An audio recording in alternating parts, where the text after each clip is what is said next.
a night of drones and missiles. Russia launched a record number of war machines. The European Court of Human Rights found Russia guilty in the case of human rights violations during the war and regarding the downing of flight MH17. These and other topics are on air today on TSN. I'm Valeria Kovalinska. Subscribe to our YouTube channel, watch the broadcast, and be sure to comment on what you found most interesting. Here are a few topics from today's episode. 24 hours a day in the air. At night, they definitely fall. Yeah, about 4 or 5 of them, depend on the day. How FPV drone pilots operate in the Soldar direction.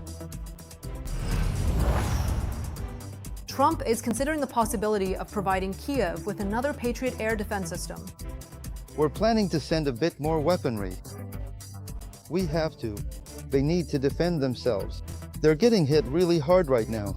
When could this happen? A dog raising white tiger cubs near Kyiv. She keeps them warm, takes care of them, and makes sure they don't get into trouble. How the little tiger cubs and the pit bull get along. A record number of drones and missiles. Last night, 741 targets were detected in the sky over Ukraine. These included cruise and ballistic missiles, as well as nearly 720 drones, shahids, decoys, and other UAVs. The Russians attacked from different directions. In the capital alone, the air raid alert lasted for more than 6 hours straight. Our air defenders neutralized 718 aerial targets, shot down nearly 300 UAVs, and over 400 were lost from radar. They also managed to destroy cruise missiles. To repel the massive attack, we had to deploy all our defense systems, Air Force spokesperson Yuri Anat told TSN in a comment. Aviation was in action today.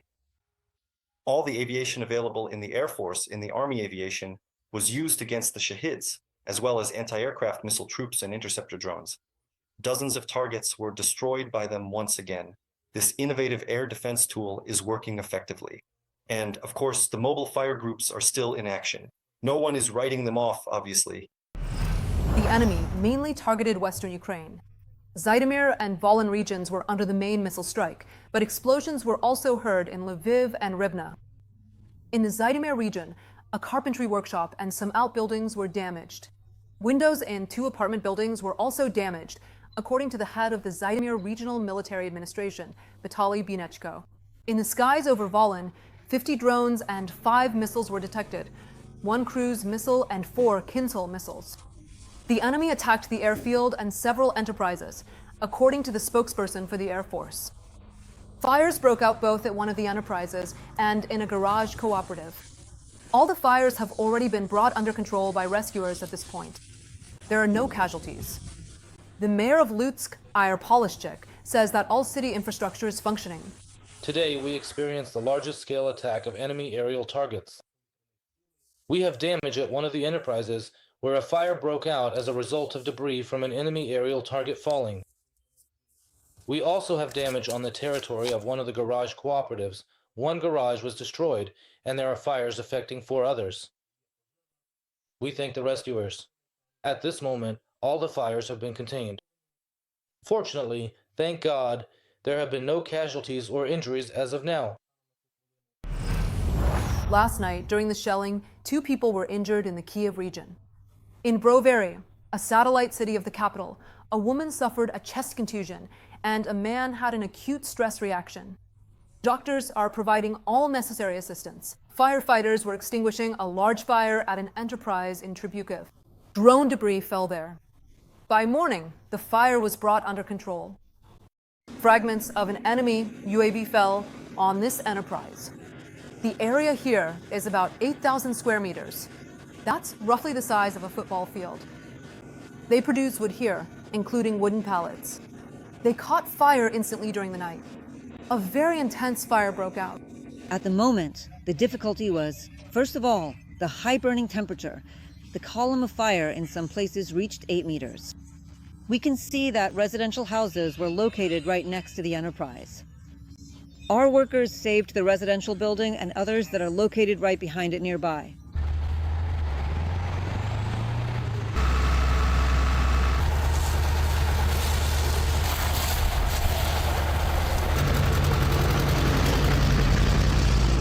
Fire trucks bring water here every 5 minutes.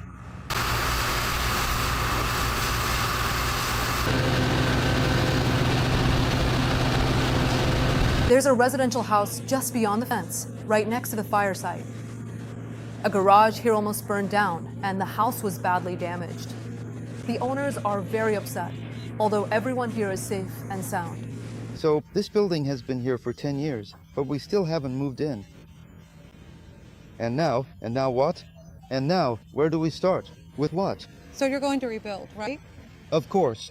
Well, what else can we do? Just leave everything, or what? If only that Putin would just die. The flames were probably as high as a 5-story building. It was a really terrifying fire. And we were spraying water on the houses here because sparks and pieces of roofing were flying everywhere. At the neighbor's place, the roofing got so hot that the water sizzled when it hit. Across the road from where the fire was, people lost all their crops here, and even part of their orchard burned down.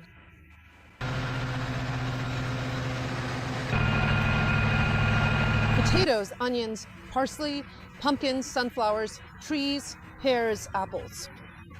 Everything in the orchard, everything burned. Firefighting efforts here have been ongoing since 2 in the morning, and according to rescuers' forecasts, they won't finish before this evening. Mayor Yana Bukin, Ilya Shinkarenko, TSN 1+1. Kharkiv region, Sumy region, Donetsk region, Zaporizhia, and Kherson. The frontline regions are under fire. There are casualties. During the day, the Russians struck Pachinihi in the Kharkiv region with a missile. There is 1 injured. And in Pravdine, Kherson region, they killed a 1-year-old baby. A strike drone hit the house where little Dmitryk was with his great-grandmother. And in the regional center, 2 city residents were injured in attacks by Russian drones. Both are in the hospital. 2 more men were killed the day before. 17 people were injured in Bilazurka, Antonivka, Berislav, and the regional center. In Kupiansk, Kharkiv region, a man was killed. 4 more people were wounded in other communities of the region. An apartment building, houses, and businesses were damaged. In the Izium district, a combine harvester was destroyed as a result of shelling. The fire spread across 100 hectares of field. An elderly woman was wounded in the Shaska community in Sumy region. 3 more people were injured in Nedriheles. One of the victims was hospitalized with burns. The occupiers killed 8 people and wounded 3 more in Donetsk region. In Rodinsk, the enemy attacked with FPV drones, deliberately targeting civilian cars. They launched guided aerial bombs at Kostantinivka. 24 private houses, an administrative building, and an infrastructure facility were damaged. And in the Zveniska community, the occupiers targeted a vehicle carrying humanitarian aid. 2 drivers were injured. In Stepnohursk, Zaporizhia region, a couple was wounded in a morning shelling. The day before, 3 more people were injured in the region. The Russians attacked a civilian car in the Heliopilsky community with an FPV drone. Turning to events at the front, Russian forces have occupied the village of Lobkov and advanced near the village of Stepov in the Zaporizhia region. This was reported by deep state analysts. Russian infantry, with strong support from drones, continues to put pressure on the positions of Ukraine's defense forces. No equipment is being used in this area. The enemy attacks in small groups, most often just a few people at a time. They hide in buildings, basements, and ruins. Also, the Russians don't run through groves and fields, but crawl slowly, spending a lot of time on it, but increasing their chances of getting as close as possible to the positions of Ukrainian soldiers. Ukrainian pilots are constantly hunting down and destroying the Russians, but the enemy horde, indifferent to losses, often achieves its objectives. A similar picture can be seen on most sections of the front. The enemy is pressing hardest in the Pokrovsk and Novopavlivka directions. Since the beginning of the day, 112 combat clashes have been recorded, according to the General Staff. 24 hours a day in the air, one crew replaces another. On the Soledar direction, the enemy has intensified assaults, so for FPV pilots, there is work every day. They also hunt for enemy equipment and artillery. A report from Donetsk region by TSN correspondent Ruslan Yarmoliuk about life underground without daylight. Do you see the rusty vehicle? I see it. The pilot with the call sign Vandal has locked onto the target and is now guiding his FPV towards the enemy. There are some groups, usually 2 men each, trying to sneak in somewhere. That happens in the morning, 2 by 2. They go in there, and everyone catches them. These guys fly day and night, in any weather. If there's a headwind or strong crosswind, then, naturally, the drone flies slower and the battery drains faster. So, you can't fly as far. Everyone in this crew used to be infantrymen. Popasna, Svidlodarsk, Luhansky, Rody, then later I got wounded, got treated, and came back right away. He loads or prepares the drone for takeoff and selects the right munition for the mission. Shape charges, high explosive fragmentation. These are the ones we use most often. Most of the time, these pilots spend underground in confined spaces. In summer it's fine, it's hot outside. Sometimes it gets up to 38 degrees. It's hard to get used to, but it's for the pilot's safety, since the enemy is hunting them around the clock too. If they spot our position, everything comes flying at us, from drones to glide bombs. Every night, something definitely falls. Yeah, about 4 or 5 times, sometimes more. Our pilots keep an eye on enemy infantry, vehicles, and enemy drone operators. It's harder to spot them now. It's summer, everything's greened up, as they say. It's really hard to spot antennas, cables, stuff like that. In the fall, it's much easier. They're hanging on trees, set low, easier to find. We've already taken out quite a few. Mostly, we've destroyed antennas. As for pilots, maybe about 10 or so. Underground, time slows down, and day and night blend together, especially when infantry assaults are going on and you constantly have to launch drones. You have to forget about sleep. Only when the enemy is destroyed do we get some peace. Unless there's a second wave of attacks. With the advancement of technology, it's becoming harder and harder for our FPV operators to fly. The enemy uses powerful electronic warfare stations and so-called curtains. A curtain basically blocks your video feed, turns it into a white or black stream. And that's it. And switching channels doesn't really help because it's on all the channels. This crew alone has taken out more than 15 enemy artillery pieces and 2 tanks. The guys are young and all former gamers, dreaming of the day when flying or fighting will only happen in computer games at home, in peace and quiet. Ruslan Yarmoliuk, Mikhailo Pukadia, TSN 1+1, reporting from Donetsk region. A demonstrative attack and proof that more sanctions are needed. That's how President Zelensky responded to the overnight shelling of Ukraine. The Russians launched a record number of drones of various types across Ukrainian territory and also attacked with cruise and ballistic missiles. Our defense forces recorded 741 aerial targets. Zelensky shared photos and videos of the aftermath of the raid on his social media and thanked the Air Force for their accuracy. Most of the targets were shot down, including cruise missiles. The president called on partners to impose painful sanctions against Russia, especially oil sanctions, because that's what fuels Moscow's war machine with money, Zelensky wrote. He has already arrived in Italy, where an international conference on Ukraine's reconstruction will begin tomorrow. In addition to economic issues, security matters will also be discussed there. Many meetings are expected on the sidelines. The media, in particular, reported about a meeting between President Zelensky and Trump's special envoy Kellogg. And today, after an audience with Pope Leo XIV, the president of Ukraine said that he discussed with the Pope the issue of returning Ukrainian children abducted by the Russian Federation, as well as the possibility of involving the Vatican in the peace settlement. Donald Trump is considering the possibility of providing Kyiv with another Patriot air defense system. This was reported by the Wall Street Journal. Meanwhile, President Zelensky has instructed the heads of the Ministry of Defense and the General Staff to intensify all contacts with the American side regarding weapons. Kyiv is hoping for results from these contacts in the near future, especially since promises to resume aid have been coming from Washington after the assistance was halted. Donald Trump has also started talking about sanctions against Russia. The relevant bill will be considered by Congress today. What are the chances of it being signed? And what does Trump have to say about it? TSN correspondent Katarina Fedorchenko will tell us. The supply of American weapons to Ukraine may resume after talks in Italy between American and Ukrainian officials on the sidelines of the Ukraine Recovery Conference. This was reported by Politico, citing sources familiar with the course of the negotiations. The conference will begin its work as early as tomorrow. President Zelensky also announced that meetings between political and military teams with the Americans will take place this week.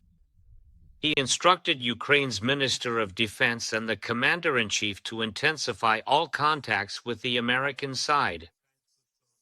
We now have the necessary political statements and decisions, and we need to implement them as quickly as possible to protect our people and our positions.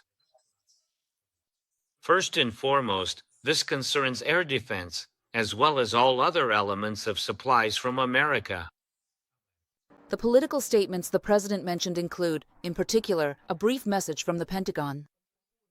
On its website, it stated, by order of President Trump, the Department of Defense is sending additional defensive weapons to Ukraine, and I quote, so that Ukraine can defend itself while we work to establish lasting peace and end the killings.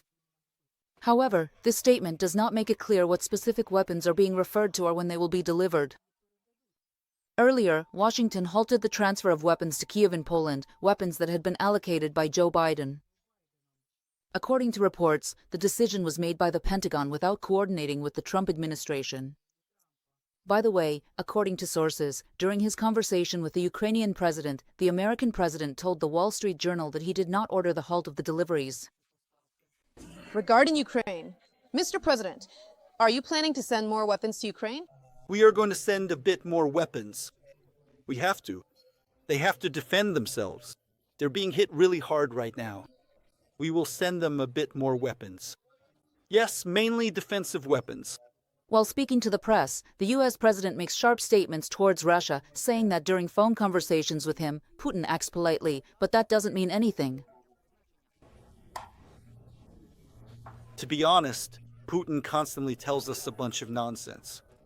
He's always very polite, but it turns out to be pointless. The U.S. president also responded regarding the new sanctions. A corresponding bill, which envisions a powerful blow to the war machine of the aggressor country, will be considered by the U.S. Congress today. The document already has bipartisan support and more than 80 votes, and it provides for 500% tariffs for countries that buy Russian oil. It will also grant the president broad authority to lift and impose these restrictions against Moscow. When asked whether Trump would sign such a law, the U.S. president replied he is carefully considering the possibility of sanctions against Russia. Katarina Fedorchenko, TSN 1+1. The European Court of Human Rights has found Russia guilty in a large-scale case of human rights violations during the war and the downing of flight MH17. And separately, it established that Russia is responsible for shooting down the plane with its own Buk missile system. This is the first time since the full-scale invasion that an international court has found the Kremlin responsible for the 2014 tragedy in the skies over Donbass. The judges confirmed that Russia violates human rights, engages in torture, attacks civilians, and suppresses the Ukrainian language in the occupied territories. A total of 26 countries and one non-governmental organization joined the investigation of the case. This is unprecedented international support in the history of the ECHR. The Ukrainian Ministry of Justice notes that this decision will help Ukraine in the future to claim compensation from Russia. It will also serve as a basis for considering nearly 7,000 complaints about human rights violations by the occupiers, which have been submitted to the European Court since 2014. At the same time, the decision applies only to events up to September 16, 2022, when Russia's membership in a Council of Europe ended.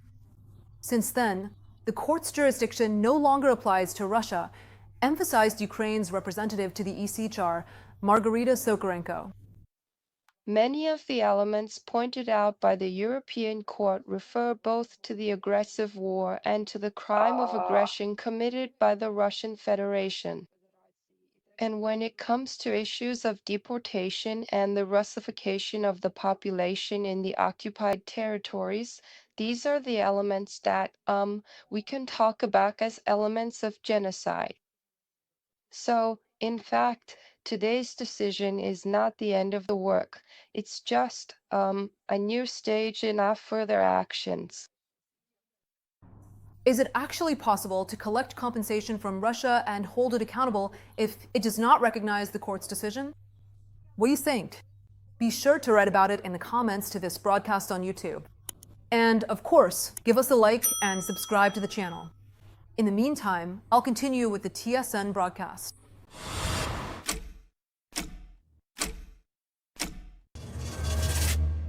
At an eco-park near Kyiv, a dog is raising white tiger cubs. Their mother, a tigress named Alba, rejected the babies, so a dog belonging to a park employee stepped in to help. TSN correspondent Yulia Boyko saw how the tiger cubs and the dog are getting along. White tiger cubs Dakota and Dexter were born in April, and within just 2 weeks, they were left without their mother. After 2 weeks, their mother started to lose her milk. The tiger cubs began to lose weight. Well, it was noticeable. When a tigress loses her milk, the staff at the eco park explain, her instincts tell her to stop caring for her cubs. This happens both in the wild and in zoos. So, to save them, veterinarian Lyadmila took the little ones home. For the first few weeks, she fed the tiger cubs 6 times a day. And that was every 4 hours. So basically, you spend 2 hours feeding them, 2 hours resting, and then start all over again. Help came unexpectedly. A pit bull named Chili took the little ones under her care. She licks them, takes care of them, makes sure they don't get into trouble. She doesn't let them, well, at home she wouldn't let them go into other rooms or anywhere else.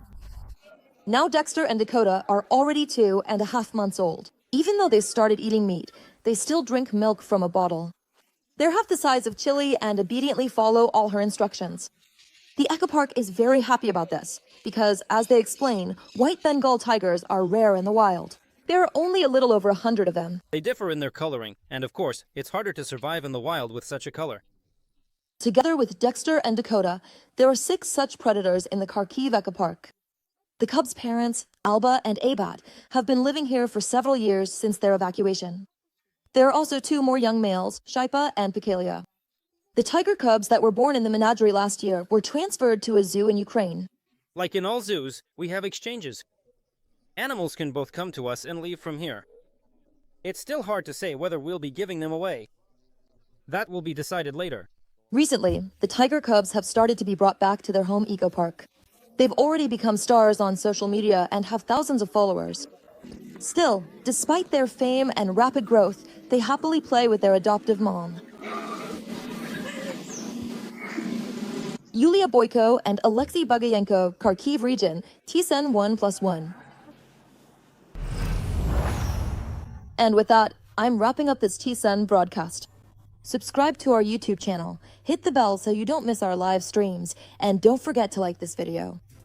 The next broadcast of the television news service is already tomorrow. And now, the highlights of the day. A record number of drones and missiles. 741 targets were recorded by the defense forces over Ukraine last night. These included cruise and ballistic missiles, as well as nearly 720 drones, shahids, decoys, and other UVs. The Russians attacked from different directions. In the capital alone, the air raid alert lasted for more than 6 hours straight. Aviation was active today. All the aviation available in the Air Force and Army aviation was deployed against the shahids. Also, the anti-aircraft missile troops and interceptor drones, dozens of targets were destroyed by them again. This innovative air defense tool is working effectively, and the mobile fire groups are still in action. During the night shelling in the Kyiv region, 2 people were injured. In Brovary, a woman suffered a chest contusion, and a man had an acute stress reaction. Doctors provided them with all the necessary assistance. Also, in the Brovary district, in Tribukiv, a business caught fire. The fire covered an area of over 8,000 square meters. Residential houses located nearby were damaged by the flames. This building has been under construction for 10 years, but it still hasn't been finished. And now what? And now, where do we even start? With what? So, are you going to rebuild? Of course. Well, what else can we do? Just leave it like this or what? If only that Putin would just die. The flames were probably as high as a 5-story building. The fire was really terrifying, and we were pouring water on the houses here because sparks and pieces of roofing were flying everywhere. The neighbor's slate roof got so hot that the water sizzled when we poured it on. President Volodymyr Zelensky called on partners to impose painful sanctions against Russia, especially on oil, because that's exactly what is fueling Moscow's war machine with money. He has already arrived in Italy. Tomorrow, the International Conference on the Recovery of Ukraine will kick off there. In addition to economic issues, security matters will also be discussed. Many meetings are expected to take place on the sidelines. The European Court of Human Rights has found Russia guilty in a major case concerning human rights violations during the war and regarding the downing of flight MH17, and has separately determined that Russia is responsible for shooting down the plane with its own Buk missile system. This is the first time since the full-scale invasion that an international court has held the Kremlin responsible for the 2014 tragedy in the skies over Donbass. This decision will help Ukraine in the future to claim compensation from Russia. Military personnel who left their unit without permission before May 10th can return to the Army through a simplified procedure. The deadline for such a return is August 30th, 2025. This was announced by Deputy Minister of Defense Katarina Kornigarenko. And the easiest way to return is to submit a report through the Army Plus app.